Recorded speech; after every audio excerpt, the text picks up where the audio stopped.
Hello and welcome back to Amaze Berlin 2022. On my side here is Frauke Stuhl. She's a project manager of Eine Welt in Bewegung. Action plan. Action plan for the Leibniz Research Museum, part of the Leibniz Association. And I'm very, very happy to have you here in the studio because we have actually some history. So last year we did an amazing game jam. It was the first cooperation with the Leibniz Association. And it was a game jam.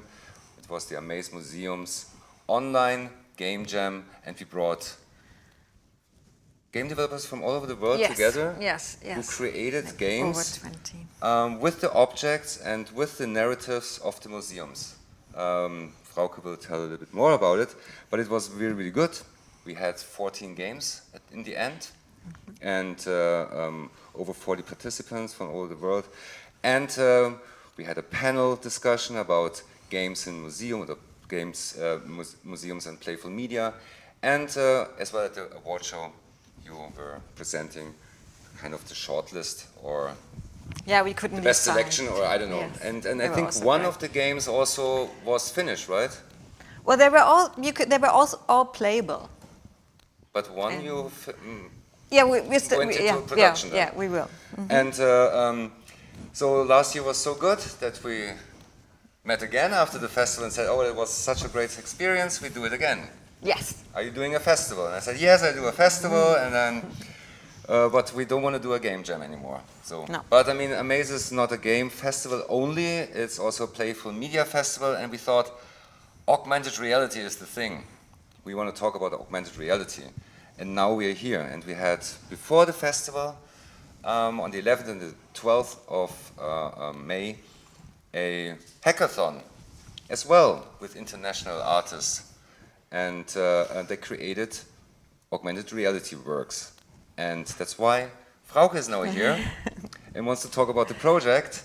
And I like to thank Leibniz Association, and as well thank you to you and also the team at Leibniz Association, because as well they were experts, right? I mean, they helped the developers through the hackathon and also give their expertise to them, and it was really, really good, and the results are fantastic, I've heard. And I give the mic now over to Frauke. Yes. And it's your stage. Yeah, thank you very much. Thank you for having us again this year on this wonderful Amaze Festival. And yes, like Thorsten already said, now we're going to have a little talk about augmented reality and the museums. And but just a few sentences also to this hackathon. We wanted to create AR experiences to bring the objects to life, to make the invisible visible in the museum, and also show maybe the relationship with our animal friends and enemies. And what came out of it, the top 3, we're going to show at the award show on Tuesday, so stay tuned. To get a little bit an idea of what we did at this hackathon, we show a small recap video just now. Yeah, welcome to the Amaze Museum's AR online hackathon. It's the second time we do something together with the Leibniz Research Museum. I'm Frauke. I'm the conceptualizer and the coordinator of Action Plan. The Leibniz Association connects 97 independent research institutions, and these research institutions include 8 special research museums. The Deutsches Bergbaumuseum, Deutsches Museum in Munich, the German Maritime Museum, the Römisch-Germanisches Zentralmuseum, LIB, Natural History Museum of Görlitz, the Germanisches Nationalmuseum. Okay, we like to introduce our coach team. My name is Ines. I'm Anjin. My name is Renja Anhut. The hackathon topic is AR You Ready? Let's bring science, nature, and culture to life with AR technology. We have nearly 30 participants from 16 different countries. This hackathon, we see a perfect opportunity to bring the incredible world of AR in museums. I can't wait to get started. Let's get through all the presentation as fast as possible. Should be a working Instagram filter. You push it up, and then you see the solar eclipse. This idea is a more generalized format for immersive experiences in existing 3D models. We spoke about the idea of encryption and the decryption process. We picked the story of Melly Bese, and her story is about how she became a pilot and the difficulties she encountered while doing so. We are working on this lens about this bug sitting on your wrist, like a little preview. Cool. Yes. Yeah, you can keep hacking.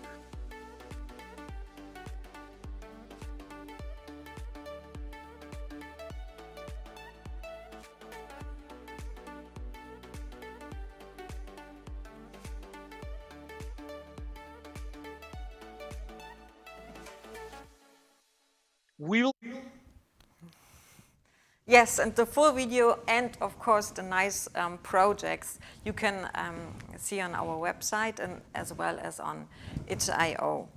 And I want to thank you, the filmmaker Tatiana Vela de Santos, also for this great little recap. Now we start the talk. Our fantastic moderator Geraldine de Bastion will talk with the participants of the hackathon, Vladimir Storm, a visual artist, and also mentors from the museum side. This is Antje Kluge-Pinsker and Johannes Sauter. And also we have a special guest, AR artist Nadine Coletzi. They will talk about augmented reality and museums in a short. Geraldine, our fantastic moderator, is a co-founder of the consultancy Connective, which advises various organizations on digital transformation. And she's also the founder of the Global Innovation Gathering, in which she connects innovators from all over the world. But last but not least, every year she is a highly requested and popular curator and coordinator and moderator of the International Net Conference Republica. And now, Geraldine, are we ready? Now we're live. Thank you so much for that incredibly kind introduction, Frauke. I'm really blushing a little bit because it was so nice. And yes, we are ready here and we're looking forward to kicking off our panel discussion. What does a 300-year-old sextant look like up close, or how did it work? How did dinosaurs move? Or what would you look like in a Rococo costume? There are so many countless applications thinkable that AR can be used in museums to heighten the experience that we have. But the question is, how can they really be integrated effectively? What implications does this have for the future of museums? And also, what kind of knowledge can really be conveyed well or even better through AR? Those are some of the questions that we want to address in the panel. But as was correctly said, we also want to deep dive and learn more about the highlights and outcomes of the hackathon that just took part, as was described already, as part of the Amaze Festival. So I'm thrilled to be moderating the session on behalf of the Leibniz Association's Research Museums Action Plan, and would now like to introduce you to our four distinguished panelists in just a little bit more detail. I'm warmly welcoming Antje Kluge-Pinsker to the discussion. She is head of the education department at the Roman Germanic Central Museum in Mainz, and her areas of work include topics around science, pedagogy, mediation, exhibition didactics, historical learning, as well as archaeology of play and archaeology of gender. All fascinating topics, I think. Thanks so much for joining our discussion today, Antje. Hello, welcome. Thank you. Also, a warm welcome to Johannes Sauter, who's research associate at the Research Institute for the History of Technology and Science, Deutsche Museum Digital, and has been in this position since 2018, researching different topics around digital humanities, digital art history, research infrastructures, and open data. It's great to have you here, Johannes. Thank you very much. I'm looking forward. Me too. Also a warm welcome to Nadine Coletzi, a visual artist based in Frankfurt and Berlin, and working on the intersection of digital and analog, combining different kind of materials such as plastic and pixels to create different kinds of works, hand cut, melted, transform into walkable, augmented reality environments. So the perfect visual artist to comment on the topics that we're working on here. She's also been working deep diving into AR and big scale installations and been doing projects in other countries such as Japan. It's great to have you here with us today, Nadine. Thank you all. And last but not least, I'd like to warmly welcome Vladimir Storm, who's a creative director and visual artist. He focuses on games and interactive media, NFTs and digital fashion, as well as AR and VR storytelling, and has worked in numerous projects, tech and art projects worldwide in over 20 countries with clients such as Microsoft, Netflix, Valve, and Snapchat. Great to have you here, Vladimir. Thank you for the intro.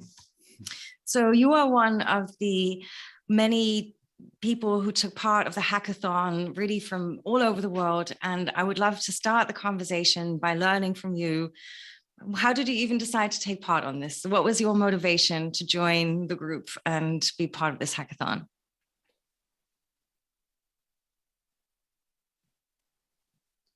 I can start with this. I think it's very interesting to bring kind of traditional media, traditional institutes, and reintroduce them to, like, for younger generations, for kind of new audiences. And augmented reality is still fairly new medium, and I think it's an interesting opportunity to collaborate with the traditional institutes and kind of exchange knowledge and ways of, like, storytelling and narratives, and kind of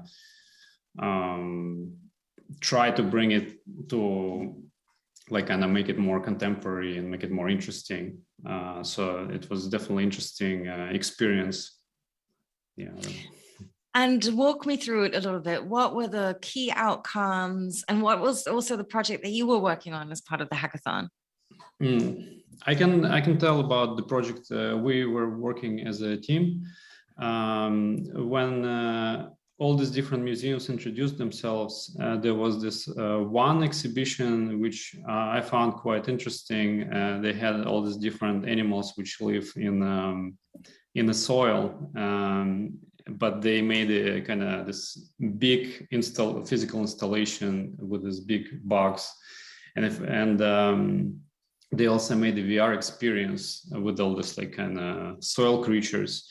And I found that would be very interesting to kind of bring this whole installation, a part of it, to augmented reality and put some life into these creatures, that they're not just like statically there, but like you kind of can interact with them. And what we ended up building is a tiny, like, character which sits on your hand, like this tiny bug, and tells a story about their like species. So it's kind of like narration through, like, this kind of digital mascot, digital character, which I found like maybe an interesting bridge between this, like, a traditional storytelling in a museum space and more contemporary kind of digital gamified storytelling. Yeah, absolutely. And I'd highly recommend our audience to check out the results, because they're online, and the creature you created, or the application you created, people can go and check it out, which, like I said, I highly recommend doing. I think it's a lovely idea, but it was also great to see the really bandwidth of different kind of solutions coming out from the hackathon. I would love to ask you, Antje, and then also, of course, you, Johannes, how surprised or not surprised were you by the outcomes, and what was the experience of taking part in the hackathon like for you? Do you want to start, Antje? Yeah, I do. Thank you. I'm so enthusiastic about the results representing the different possible applications of AR in museums, and I think each of the project has inspiring moments, including and not least Vladdy's wood lice, talking to the visitors and showing them its life. So it's worthwhile participating for I think each of the Leibniz research museums.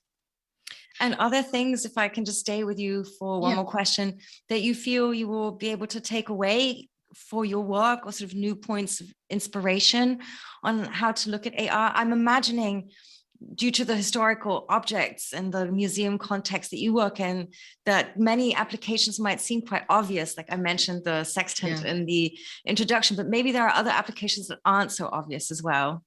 I mean, we saw applications that contextualize objects in action. And actually, we as archaeologists, we investigate objects, but we investigate them to understand human existence and human action.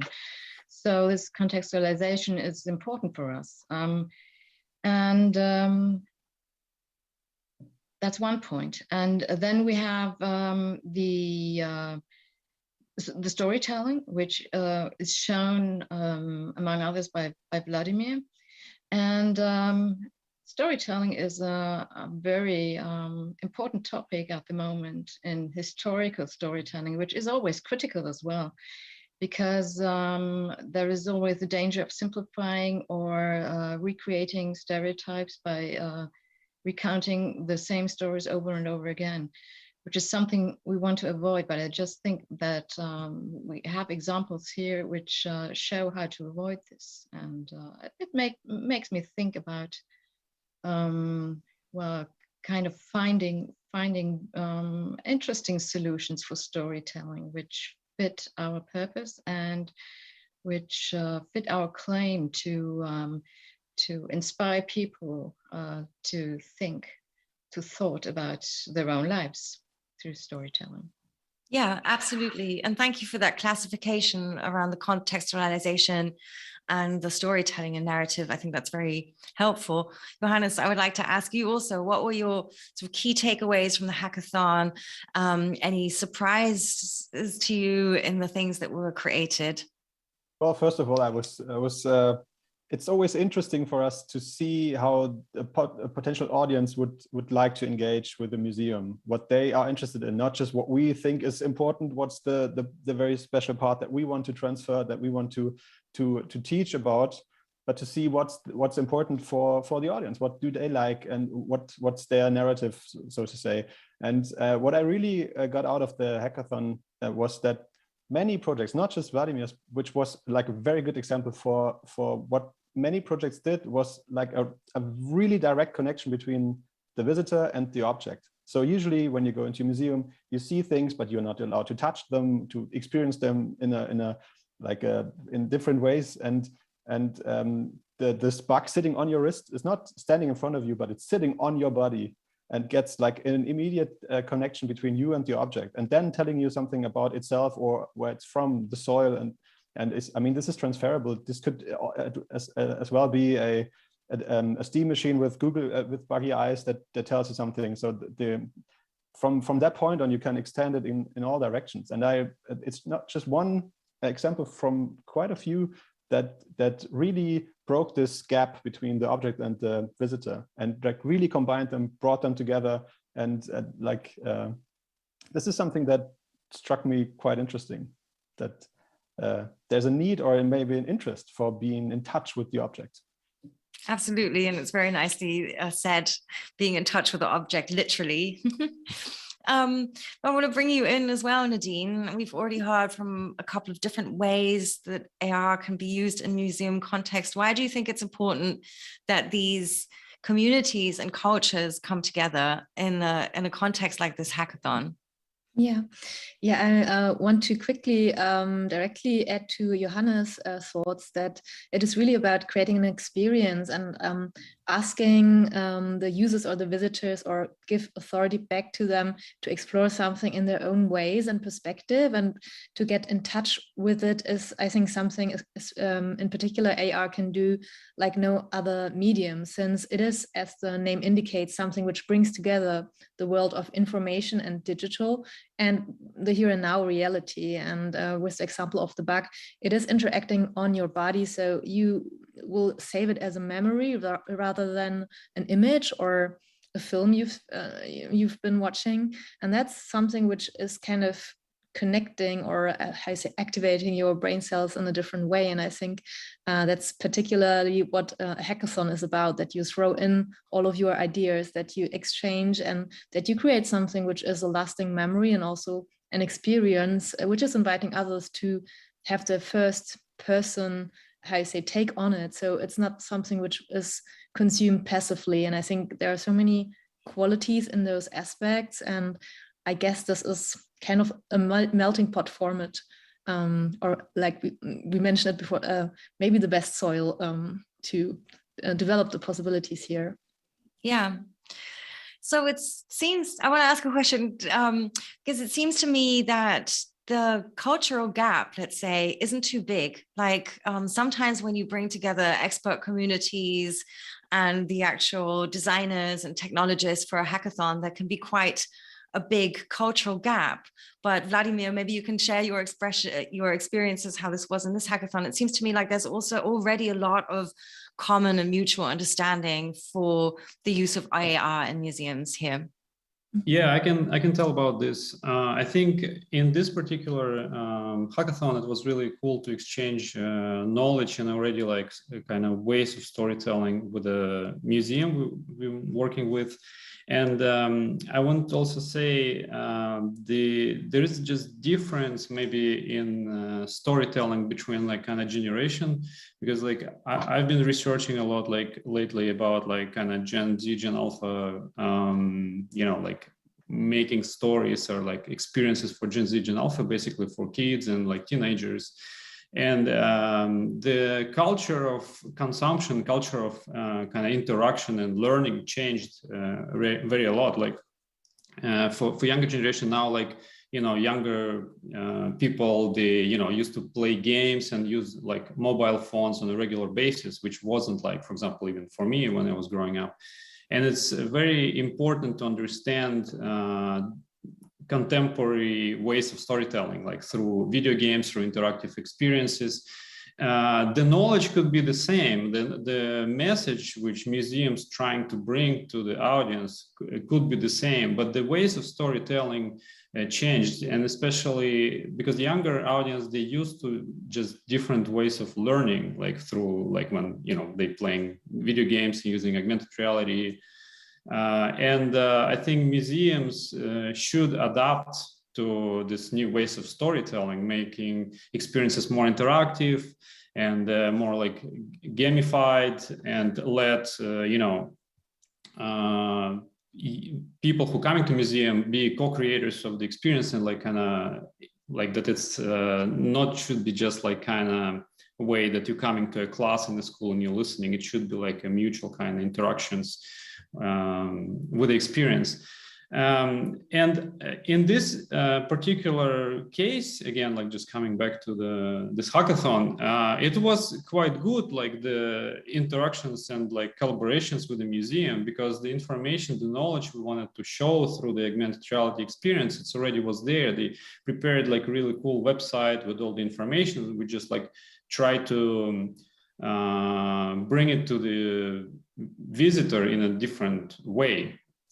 And I think these collaborations should really happen more often, like when museums and like augmented reality developers or like game developers, they should come together and really learn from each other. Like, and I think this gap, like especially generation gap, should be like kind of close, and yeah, the exchange should happen more often. Yeah, I think we're all a big fans of that idea of having these formats, not just as a one-off event, but something that is more embedded, let's say, in institutional cooperation and developing both for the gamers, as you said, as well as the museums, in terms of being formats that are ongoing. So it'd be great maybe to take this as a point of inspiration also to develop some of these formats. But I want to ask you, Antje, some of these topics that Vladimir was just addressing in terms of the generational different kind of learning needs. I'm sure that you're also thinking about these things in terms of, yes, like the didactics for your exhibitions. How are you addressing them? Well, being the fossil in this round, probably the one most remote from digital devices, but not really. I'm always open to learn new things.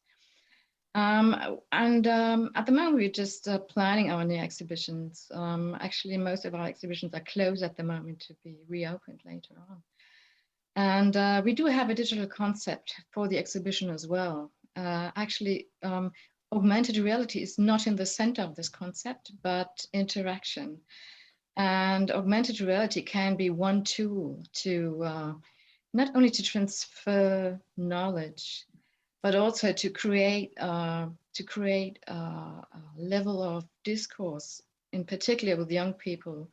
They might want to rather talk to your woodlice than to me about things, and your woodlice might be able to address even critical points. I mean, in its coexistence with humanity, which might pose problems to its existence. So, and I think such a character can contribute to that. Saying at the same time that sometimes, I mean, it's very common to create characters to address people in museums, and it's not at all a very new idea, but sometimes they're awkward and well, kind of what shall I say? You don't want to be reminded of the Microsoft. Infantilizing, maybe, yeah. And I think your woodlice isn't. It's completely in sight, and that's what I like about it. So our AR and storytelling creatures, let's say, as a mediator between the science and the public is a really good idea. But it is not easy to find the right character, I'd say. I'm so sorry, Antje, I didn't mean to interrupt you at all. I was just going to offer the character example. If we don't want the experience, let's say, of the Microsoft paperclip, which has always been a bit cringy, revoked in AR museums, but obviously to take this down a cooler path, let's say. Johannes, maybe some of these cultural gaps didn't exist during the hackathon because you're all already, as Antje as well, thinking about these applications. But I know that the Deutsche Museum is also already gaining different experiences with digital applications. So maybe you can give us some examples of these and how they relate to the context of the hackathon as well.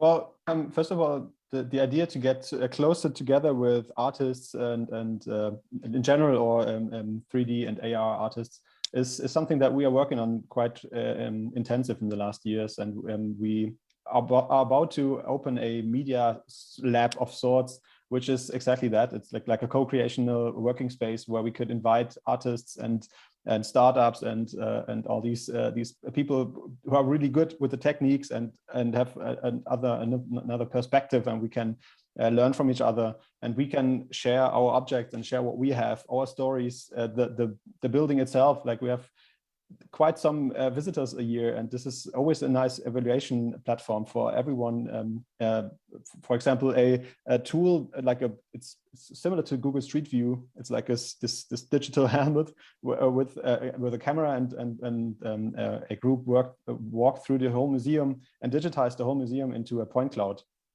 and gave us the results, and we could have the results, and they have the learnings from digitizing such a huge hall and different from sometimes hard to digitize objects. So they have a learning, and we have the results. That's like a very good idea and example for this co-creational work that we are really aiming for. So this is like the one part that is interesting for us. The second is, I mean, we all learned so much in the last 2 years. I mean, the digital gap shortened and got smaller just because we had to. Like, we were forced to stay in-house. We were forced to not go to the museums. And the Deutsche Museum was very lucky because this very project, digitizing the whole museum, was just finished with the start of the pandemic. So at the time, so we could really have an offer for someone at home losing his mind because staying at home all the time, so they could stroll through the museum as they would do when they could go into the real museum. And we had like so many click numbers, like so many people visited our virtual museum that showed us that there is a gap, but it got smaller because we were forced to. But on the same time, I don't want just to nail it onto the pandemic experience we all had. or have. I think the gap is getting smaller and smaller any ways, because I mean this whole media, the smartphone as our mirror to the internet and to the world is something that all of us have. Like it gets smaller and smaller. I'd say, just to say, and the experiences we have is when we launch a new app for the museum, people download it. It's not that we have to force them to to try it out, but they are willingly doing it themselves. So. Yeah, that's great. And it's great to hear that these different formats are just being taken up by the target groups respectively, as you explained. And just, you know, when I'm on your website and I see your digital catalog with the different things and tools, and it's so obvious to see how many different educational opportunities this opens up to people, outside of the, of course, important fact that they can visit them in the museum, but the fact that they can reach them online, of course, just makes it more egalitarian in a way as well. It was great. Now we've outlined a little bit some of the outcomes of the hackathon and some of the activities in the museums. I'd like to open it up to speak a bit more generally also exactly about how these learning and educational effects can best take place using AR. So Nadine, of course, here we want to also profit from your experience and your work experience. So perhaps you can just give your general impression. Where's the technology at today, and where do you see the potentials developing in the next couple of years? I'm asking this because I think we all see the potentials, and at the same time, there's also this critical idea that things can become quite gimmicky. Also, as Antje just said, like depending on how a character, for instance, is made, but also in terms of technology readiness. So how would you assess that?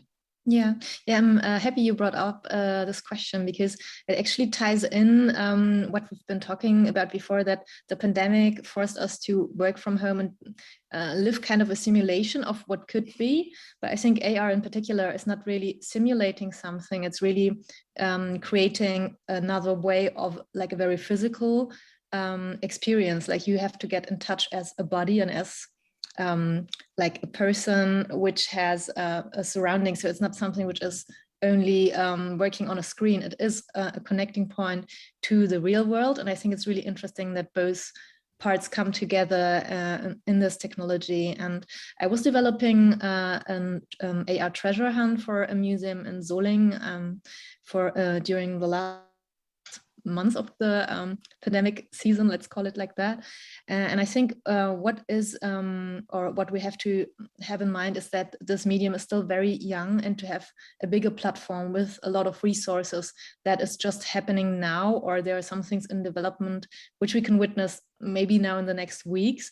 So I think the gimmicky part is maybe the feeling we have as those first glimpses of what is possible. So it looks a bit more playful, or maybe not that deep at first sight, but I think it's only that it needs some more time to let that more, how you say, invested projects grow and be finalized and be out there to really explore what, for example, a half an hour experience can about. Like, let's take the example of the museum, of the different rooms of that old how you say, iron building factory, and it really takes you through a path. For example, it moves your body. It can also connect things you can find in the surrounding.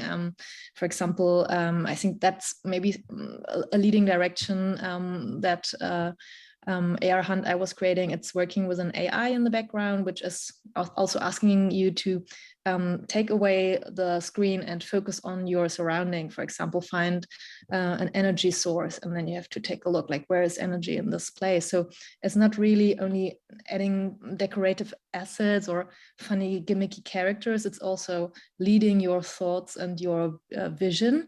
And I think those examples, we haven't witnessed a lot of them yet, because I think they're all in development right now. But I think this is like a totally different, how you say, dimension. It could be like the animated GIF and a movie. It's a very different topic of how much depth, content, knowledge, perspective you can include in that, depending on that volume or the complexity. And I think we're just on the cusp of what is possible there. And yeah, I think that is basically a perfect kickoff to embrace the new possibility. And I also had the feeling, like Johannes was pointing out, that the museums are very ready, and also the audiences, they're really eager to see what is possible, and they've just had kind of this, let's call it appetizers of, oh, it is playful, it is very a natural approach to something very technological. And I think that's actually a perfect fit to include more knowledge questions and open a forum maybe where you are an active part in it. And I think the gamification will lose its, how you say, gimmicky appearance as soon as you spend more time in one AR experience, for example. Yeah. Super interesting. Thank you so much. Before we, because I'm getting carried away with everything that you're sharing. No, not at all. I just wanted to say to our audience that they're also allowed to ask questions that will be conveyed to me via chat. So you're welcome to do so, even though we are already running away with the conversation, as I said, because it's so interesting, all the points that you're just sharing. I want to, from what you just said, Nadine, to go back to the point of contextualization that Antje made earlier, and also open this up to the rest of the panel, because I've been thinking also in preparation, of course, of today, what is new about the use of VR or AR in museum context? Like, what can be kinds of knowledge shared that perhaps weren't easy to share in a museum context before? So, for instance, what did a historical square in, just to stay with ancient Rome, sound like, you know, not just looking at ancient depictions perhaps, but to create these other layers basically. So again, I would be super interested to hear thoughts from the panel about what can be the new things that are added, and what can potentially things be that can get lost as well. Do you want to go first, Nadine, and then we'll pass it around? If I'm allowed, I will try to keep it short. I think one major topic which we didn't address really is that it can also happen in urban surroundings or in your homes. So it's kind of opening up the space. So this is something which is another huge game changer, because the narrative parts can be found maybe on different places in the city, leading to the museum, for example. So you can really include a way bigger map, like physical map, into the experience and learning. So this would be, I think, one major point. And another thing which is interesting is that you can create forums where visitors could also leave their thought or their message or their worries about a theme. So this, maybe we know it from the classic guest book, but that was not really something to exchange opinions. It was more like that you've been here and you're kind of leaving a mark. And I think those are like really big chapters, new chapters, especially AR is bringing an additional to the ways how storytelling can be transformed into an experience. Yeah. And I think that's really good points that you made also in terms of just increasing the different kind of interaction formats that are possible with audiences. Vladimir, is this something that you also thought about in the context of the hackathon, or maybe also in general, like what are different kind of learnings, new learning layers that can be created through the use of these technologies? I think, as Nadine mentioned, is like there's like it's still like quite early, but very like lately getting really mature technology, and there's like so many new applications coming, and it's very exciting time to see what people and like artists like creating. And I don't think. If, for example, we would consider city spaces and augment like some city locations, I don't think it will lose something from what is exists before. It's more gonna augment like places, and just like so I think in the future, the experiences will be hybrid. It's not going to be completely digital or completely like physical. It's going to be a constant interchange and like kind of referencing from digital to physical and vice versa. And for example, in the city locations, it could be, you can see the past or the future. You can bring life to places. You can, again, like make some alive characters or like, so you just basically augment the real like spaces. And I don't know, I think augmented reality we'll see what next year's artists will create, but it's very interesting time right now. Yeah, absolutely. Johannes, please, you wanted to comment. Yeah, thank you very much. Just that you have said it, because if not, I would have said it. It's never a question of one or the other. So it's never a question of, is the digital like kicking out the original and we close the museums and stay at home and have our experiences. That's never the case, never the question. That's never the idea. It's always perfectly, as you said, Vladimir, it's the extension. It is something that we can add on what we have. We always want to show the original objects, and people want to see the original objects. That's not the question at all. And to extend the story behind the object is something that museums have done all the time. This is just a new tool that like opens up so many possibilities. But for example, the Deutsches Museum had some experiences way before technology era. We had and still have these dioramas, which is like a show, like a small box that shows how this object would have been in a proper position, like in a functional context. Because it's when for us as a technical museum, what we do is we take an object that has a function and put it out of this functional context and put it into an aesthetic context. It's just something that we show now. It's nothing that does something. It's just, it stands there. So what we are always interested in is to show how it usually was. What was the functional context? And so with this diorama, we would have done this in a very old school way, like show a miniature of it, how it would have looked, but it still is a static thing.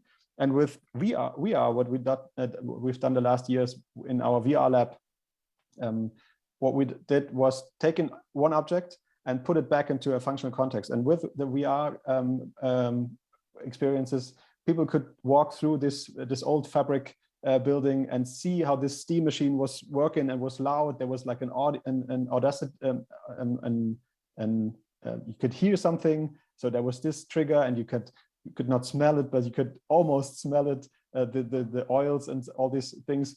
And it was working, and there was like these things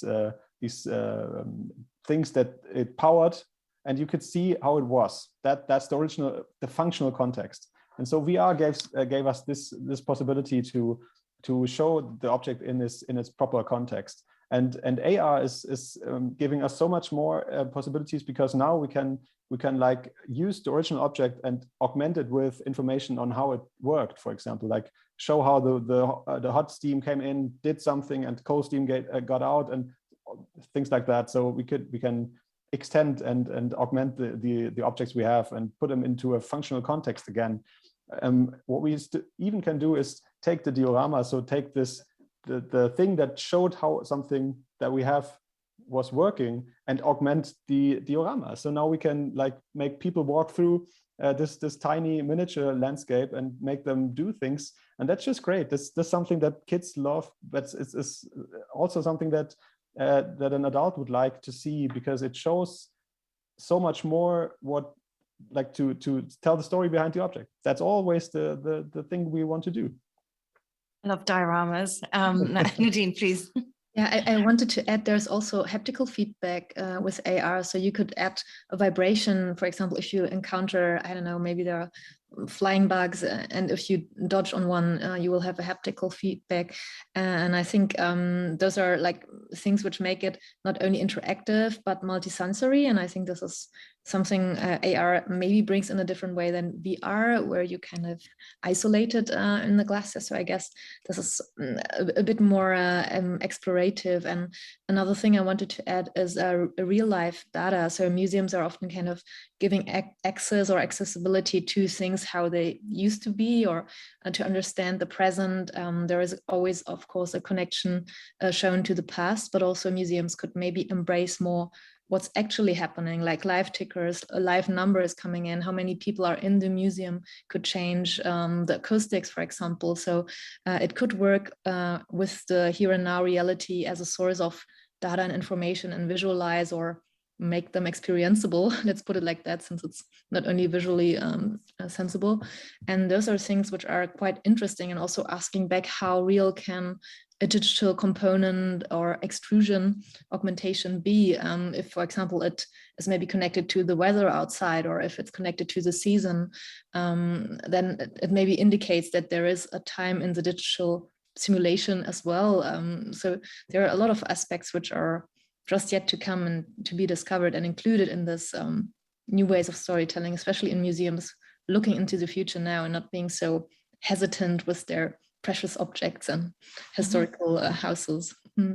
I want to ask one. I want to squeeze in two more questions, especially also on the handling objects point that you just made. But first, I'll let Antje comment. Well, I wanted to stress that we don't see any danger in introducing digital techniques into our museums, not at all. And you see myself sitting in the captain's cabin of a late Roman ship, which is, you can see in our museum as an analogous model one-to-one. And I think these combination of analogous models and things you can touch sometimes, and the combination of augmented reality and touch of real things really just opens up new experiences. So I think museums are not afraid anymore.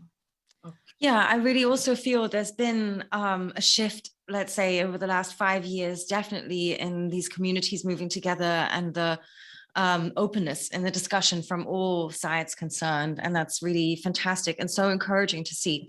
Let me ask maybe just two also questions looking perhaps at the challenges or critical sides before we close. So one question would be, how do you make sure, as these technologies are advancing and become more powerful and looking ahead into the future, that they're dealt with in a responsible way? So for instance, meeting historical figures is a possibility. Or maybe some of you have heard about the immersive news contexts that journalists like Noni de la Peña created to create emotions in people to experience something, especially in our information oversaturated society, where we're seldom perhaps really touched or shocked by something with the overflow of things. So maybe also to Antje, especially in historical context that you're dealing with, how would you approach such topics, or maybe also create, and I'm sure this is also what you're doing, larger strategies around the use of these things to make sure they are applied in a responsible manner also?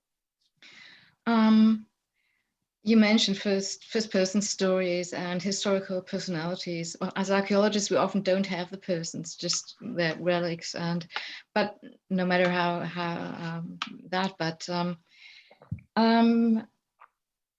I think you have to be responsible not to raise emotions and direct them very in one direction.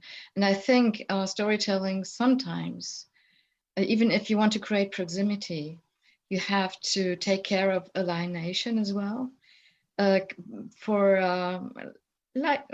your wood lice, you know. Again, it has a quality because it's clearly a character that is not real, and it talks. Everybody knows that wood lice don't talk, but that makes it clear how it's that the creation of this character is clear, and it doesn't pretend to be a real wood lice. It's a character, and I think you have to be even more careful with historical personalities. Because you create strong pictures which tend, I said that before, to create stereotypes. So we once placed a historical personality whose funeral we showed in an exhibition, and we transferred his story into modern times. So we made out of the king Chlodwig, he was an early medieval king. We told his story, just taking over the power in his kingdom after the death of his father, just by transferring his person into a present day surroundings. We didn't use AR then, but just films and texts and Facebook accounts and something like that. But that created an alienation which enables people to to come into discussion. And on the other hand, taking him as a fish-century person would keep him locked in a historical surrounding you can't really reach, even not with our AR. Mm-hmm. So I think sometimes you need alienation or build another creative bridge into the past. Yeah, thank you. That's super insightful.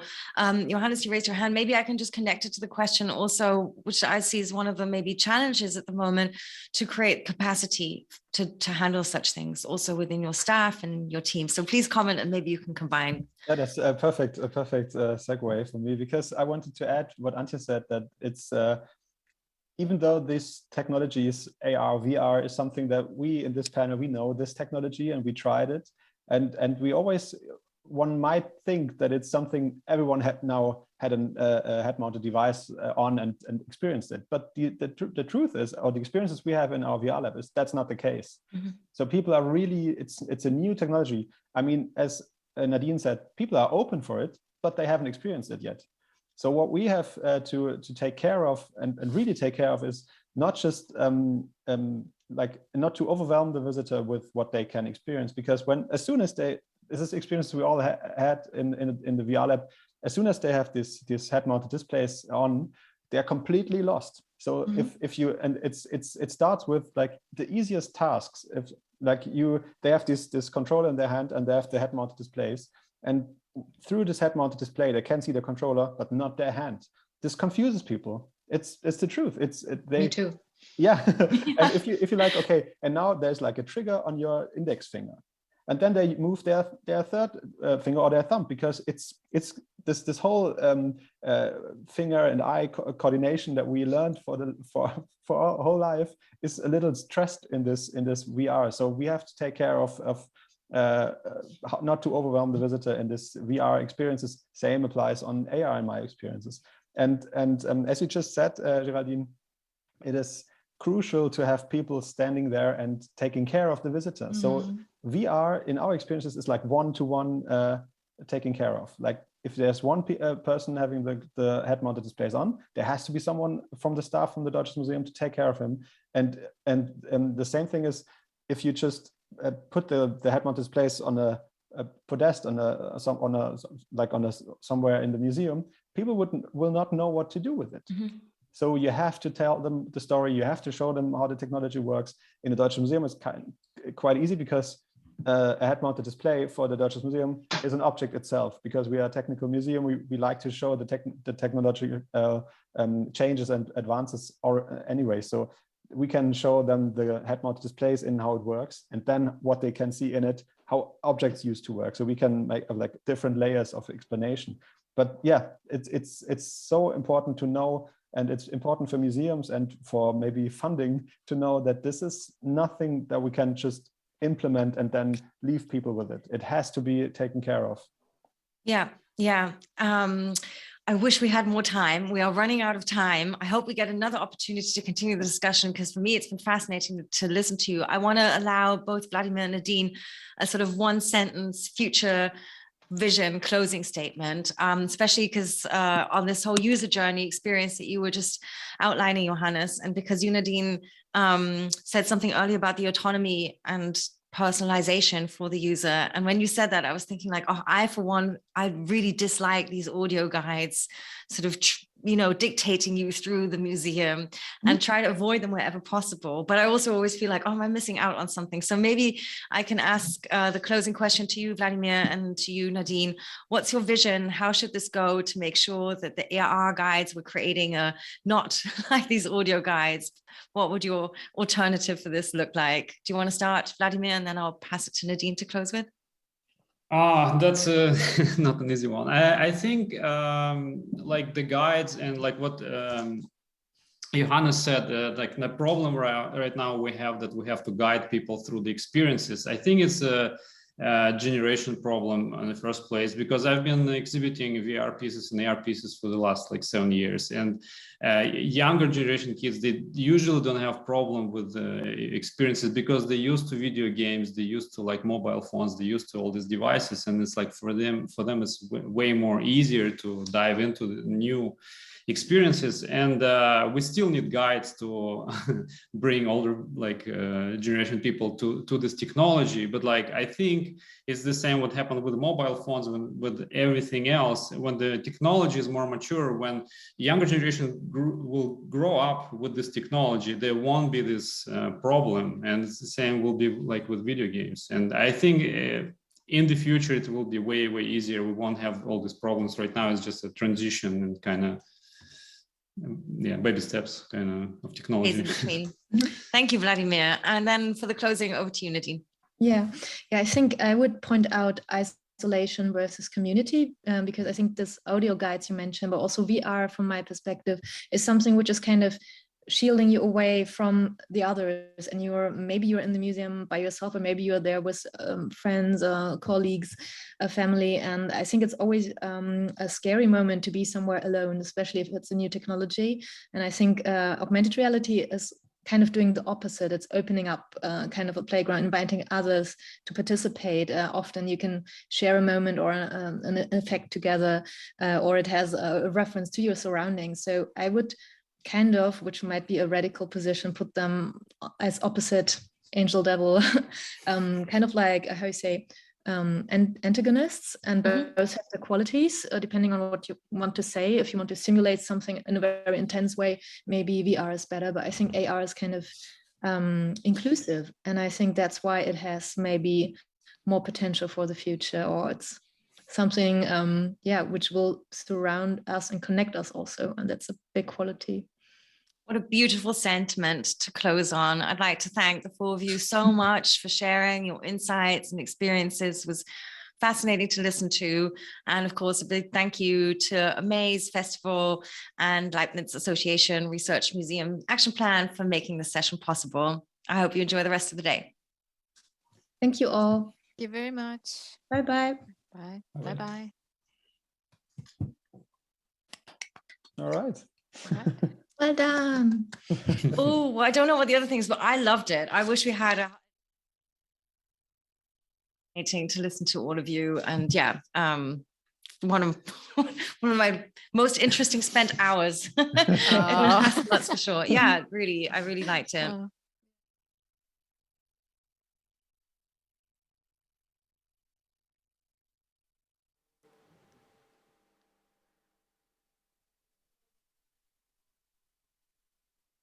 That was a wonderful panel. Thank you so much to Leibniz Association and to all the panelists. I know you all, I've seen you all, I've been working with you since a while.